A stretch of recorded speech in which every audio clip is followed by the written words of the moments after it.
Hello everyone, I'm back with my interview series and I will be starting with Spacestation Gaming's Funnyastro. I wanted to ask Astro about last stage, because obviously it maybe wasn't the prettiest stage for SSG, so what do you think really went wrong for you and the team during that event? I don't really remember what happened, to be honest. There was some dive experiments, there was a drop map to Hypnose, he lost to Virtus Pro. Yeah. So, yeah, we tried to play Anabrig Monkey, and then we remembered we can't play Anabrig Monkey, and then we sort of went for a last-minute pivot swap to Lucio Kerry Reaper Monkey, and it just didn't work. I think we had a really bad read. We practiced the wrong thing, wasted a lot of time in scrims. It showed. And then we moved on to Face It playoffs, which went a lot better. Introduction of Juno in particular, and all of a sudden this felt like, I mean, a lot of people have been saying it, right? A classic SSG meta. So what do you think was the big difference between Stage 3 and Face It playoffs? Is it just better meta, or did something else click as well? I think just better meta for us. And then, honestly, massive respect to Ents for letting us pick Juno, because they fully had the option to say no and veto it from the tournament, and they would have won the tournament. Instead, they've said yes and let us play Juno, because, I mean, we obviously just got better when the hero came out. And yeah, I mean, it just felt so easy once that hero came in. Everything sort of clicked back to old Rush meta.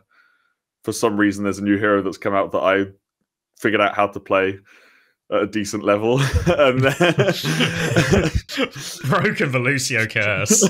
I've actually broken the curse somehow. I don't know how it's happened. Just needed another hero with speed boost. That was the defining factor. Just something about playing the game on normal speed just doesn't gel well with you. But yeah, as soon as you can amp it up, yeah, then just we're a little bit faster, please. But yeah, everything just seemed to gel. Just a classic Rush meta. Good ult economy, push timings, El Clasico, nice and simple. And then, on top of the meta seeming to come up in favour of SSG, you also added a new player in forms of KSAA. So this one, I think, probably surprised a lot of people. I think if you'd asked many people if they were expecting SSG to add players, especially someone like KSAA, I don't think many people would have had it on their cards. So how did it really come about, Nat, the link up here? Well, I think he was kind of just looking for a team. I'm not exactly sure how it went down, but what I gather is he messaged Chris and said, "Hey, you want a D.Va guy?" And we were like, "D.Va's pretty good." We're like, yeah, we'll take a D.Va guy. I mean, he's obviously good at more than just D.Va. But I think that was one of our struggles in Stage 3, was there were a lot of times where we really would have liked the D.Va. We struggled a lot with Farah, struggled a lot with playing against Ana comps, and it would just be like, if we could just have a elite D.Va against Farah, then it would feel really good. And yeah, it pretty much instantly felt like that, because before people would always be picking Farah against us constantly in scrims, and it would be a pain in the arse. We really struggled to deal with it. But now, since we've got him in and we're playing with him, it's just like they pick Farah, we go D.Va, and KSAA just kills him. And it's all right, isn't it? It's pretty insane, actually. So then there was a talk, probably you were on the other side of this at the start of the year, where everyone was talking about, can this old London core integrate new players because they failed in Overwatch League? But since then, obviously, you and Psycho have very much bedded into the team. Has it been easy enough fitting KSAA into the system and playing with him? Yeah, I think he's slotted straight in. I think because he came from Twisted, they were always slightly similar to the London playstyle, where they were a very brawly team. They understood macro and the ins and outs and that sort of stuff. So I think a lot of the stuff he knew. Some stuff he does differently to what we do, but it felt really easy to slot him in. He's a very vocal player as well, so taking Hattie out and putting KSAA in instead didn't feel like a massive difference. And then I feel like a lot of people obviously are aware of KSAA, but whenever I hear people talk about KSAA, they always talk about how good he is on Sigma, how good he is on D.Va, how good he is on endless list of heroes. But how does he fit into the team personality-wise? What is his sort of character like? I think but how does he fit in? I guess for like man behind the matrix. He's super fun to play with, actually. It's odd because it's kind of similar to Hattie. Like he doesn't tilt a crazy amount. He just comes.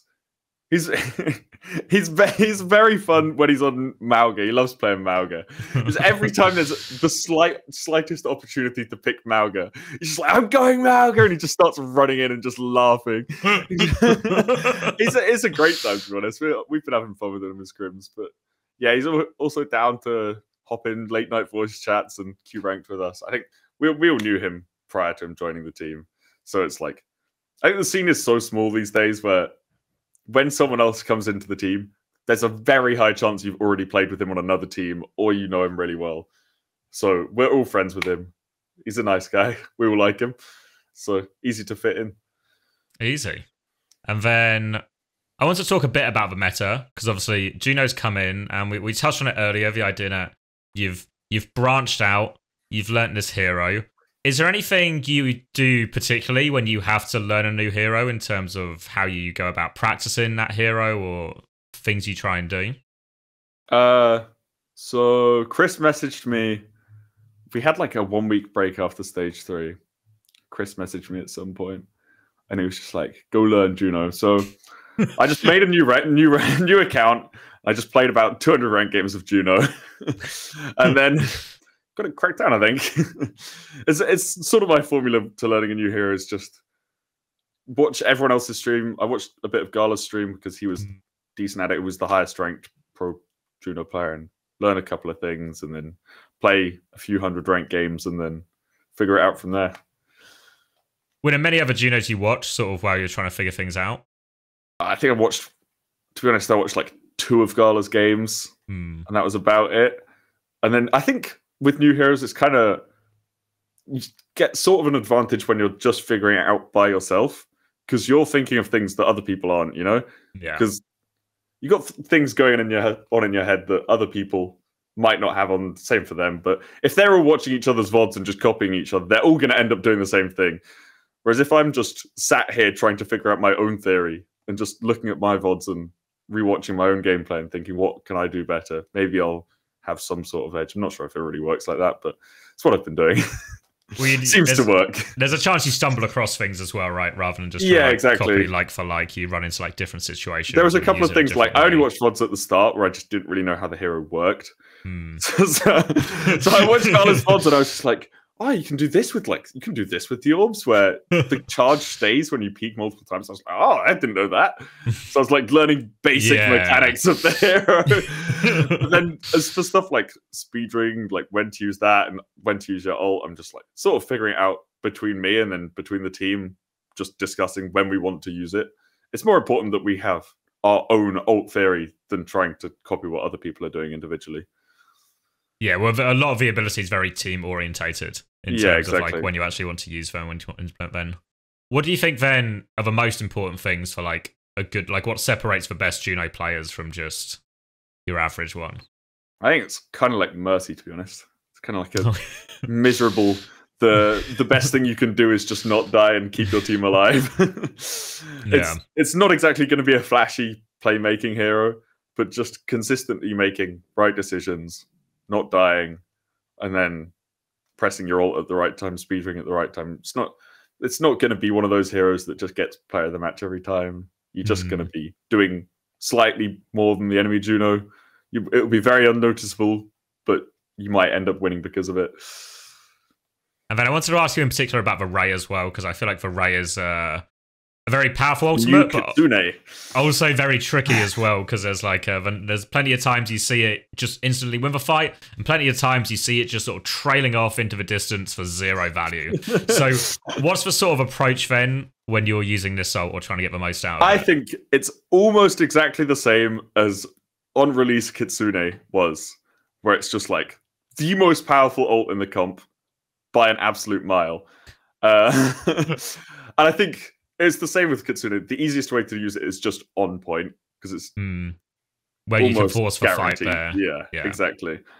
But I mean, there are some wacky things you can do with it. You can like send it through walls.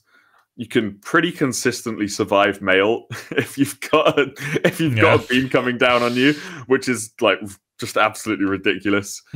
There's been a few times in scrims where there's just like 4 people shooting KSA in a mail, and he's just tanking it. It's just okay. It's just an okay situation. Like, it's kind of a combo of old Transcendence and Bongo. It's pretty ridiculous. But there's a million different things you can do with it. I think it's going to be interesting to see. Like theory's slowly developing.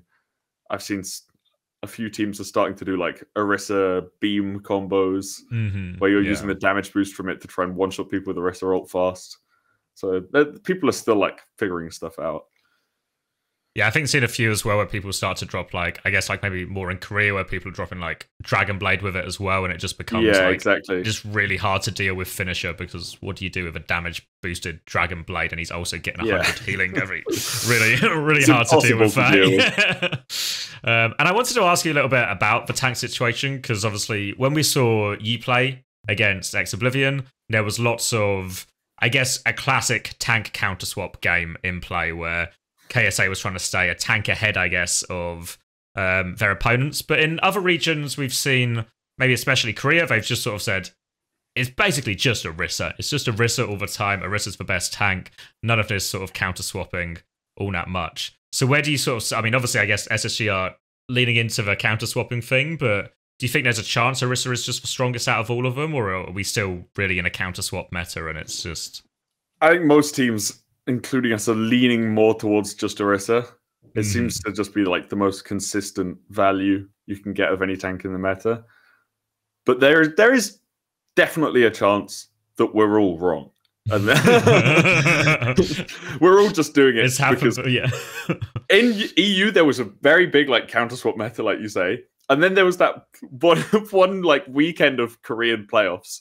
And then the week of scrims after that was just Orisa. It was just like everyone has just instantly defaulted to copying Korea, but they could be wrong. It's weird as well, because that Korea week as well, actually like the first day starts with everyone playing Junker Queen. Yeah. And then almost overnight, everyone went, doesn't the horse just beat this? And everyone's like, yeah, it's just Orisa now all the time. And it was kind of like, has everyone's just sort of come to the same conclusion at the same time overnight, and now we're all playing Orisa, and there's like a... Well, it's sort of like it's a bit of a brainworm, right? Because we're trying to play counter swap game, and then we see Orisa being played exclusively in Korea, and we lose like one scrim to Orisa, and it's just it's in your head then. It's like, the seed has been planted. Yeah, we've lost a scrim that we wouldn't usually lose to an Orisa comp, and Korea's playing Orisa, so maybe we just have to get in on it, and you don't want to be too late to the meta. So it's like, oh, we've got to get in. I think every team has just sort of jumped the gun a little bit. I mean, it's how it works in most metas, right? It's always true in Overwatch. You don't want to be late to the meta, and you don't want to be there just playing a suboptimal comp and end up losing on game day because of it. I think especially like I look at like the Korea situation, and it's like is there matches to qualify for Stockholm? Yeah. So, and if everyone's swapping to this, do you really have the sort of balls? You've got to have some real balls to it, like do your own idea against this, especially when everyone's if you're losing. Yeah, exactly. Like, so it's like for the top teams, right? It makes sense to just go Orisa, because you should have confidence that you'll beat them on any mirror matchup because you're a top team. And then for the lower teams, it's really hard to tell, because if you're always losing to the top teams, then you lose on Queen, you lose on Orisa. So what's better? It's just an impossible situation where you can't figure out what to play, so you just do what Korea does. Yeah, I remember doing it from the other side as well, like on like British Hurricane, and we play some of like the top Overwatch League teams, and it'd be like, is the comp just wrong? And it's like, well, they're kind of just better at everything, so it's not super informative if the comp's actually good. If you just keep playing like every different comp and you lose on all of them, you're like, oh, this one might feel a little bit better. And the easiest thing to cope about is the mirror, because then at least it's not a comp problem. Yeah, you can just look at like, oh, okay, yeah, they just won. They just had better setup this fight, better ultis in this fight. Yeah, then you can actually figure out what's going wrong way easier. Yeah, and you can't blame the comp for it. I was just thinking, this probably happens in like in games like League of Legends and Dota when it's just like so many heroes and stuff all the time. It's probably an absolute nightmare to try and figure this stuff out because you can't just mirror at any point. There's always a huge difference. I mean, I was watching one of the Worlds games yesterday, and everyone was just like, oh, they've just lost in the draft. And then you watch the game, and I was just like, yeah, they've just lost in draft. That was it. I'm just like, it's just horrific. Like, they just can't play. So hard, yeah. There's no counterplay. I don't understand how they can win. They have no win conditions. And the cast was like, yeah, there's no win condition. And they just lost. And I was like, well, that's got to be so miserable, sitting there for half an hour. Because it's like half an hour when you're just like trying to figure out... And you can't swap, you can't do anything. In the draft. Yeah. Or if you haven't realized in the draft, like 2 fights in, you're like, this is going to be really fucking tough, isn't it? Yeah. Oh, no. Then I want to ask you a bit about the tournament itself in terms of what are the expectations here? Because in reality, both you and Ents are pretty much qualified for Stockholm short of some kind of huge cataclysmic disaster, one way or another through circuit points or through finishing first. How much priority are you putting on getting that first place? I think we should get it. I think this is like prime time for us to get it. Obviously, Rush Meta. We're pretty confident in this comp. We've got a new addition to the roster that can cover all the hero problems that we sort of had in stage 3. And it's just sort of nice bringing someone fresh in. I think it was kind of the same when Psycho came in. After, well, he was there for stage 1, but he got a lot more playtime in stage 2, right? Just swapping someone in just brings a fresh idea, and it makes it more fun again.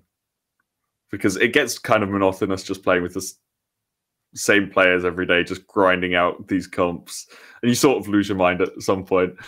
And you all have the same arguments on repeat over and over again, like, Venture's good here. No, Venture's not good here. Sombra's good. Sombra's not good. you end up going a little bit crazy. These arguments as well. So it's nice to bring a fresh face with some fresh ideas and just stop everyone from losing their minds just slightly for a stage. And then, yeah, should be a good one. Just as long as we don't lose to VP twice again. Again, well, you do find yourself you find yourself on the VP side of a bracket, right? It's you and I think we have a TM, great most likely revenge TM bracket. Yeah, it's going to be TM, which is lovely for KSA, straight into VP, which is great for all of us, and then Ents in the finals if we win all of them. Where do you? Because obviously everyone always talks good med for SSG. You won Face It playoffs. What scale of good are we at? Because I feel like there's a scale of good where, yeah, we're winning most of our scrims. There's a scale that maybe Toronto hit at a certain point where it's like, we're winning every map. We're just going unbeaten. Where are we on that sort of, how good is this meta for SSG? At the start, around when Face It playoffs was, it was like that Toronto level of, I don't think we were losing maps and it was just like dominant. I think teams have slightly caught up now that it's like just a mirrored Orisa matchup. But we're still winning, you know. It's just getting a little bit close. They are closing the gap slightly, but I think it's only really Ents.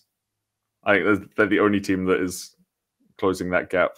VP, they have Smash in a non-angle based meta. You can't sit there with the whiteboard poking all the angles out. So I think they're less of a threat in this meta than they were in others. And I don't really know what other teams are scary. Twisted actually have a decent shot. I'd say they're the 3rd best team, and they might have a chance to qualify to LAN over VP. If you had to put your money where your mouth was, then, because presuming you and Ents both qualify one way or another. Yeah, I reckon Twisted will be in. You reckon Twisted take the 3rd spot? Yeah. Okay.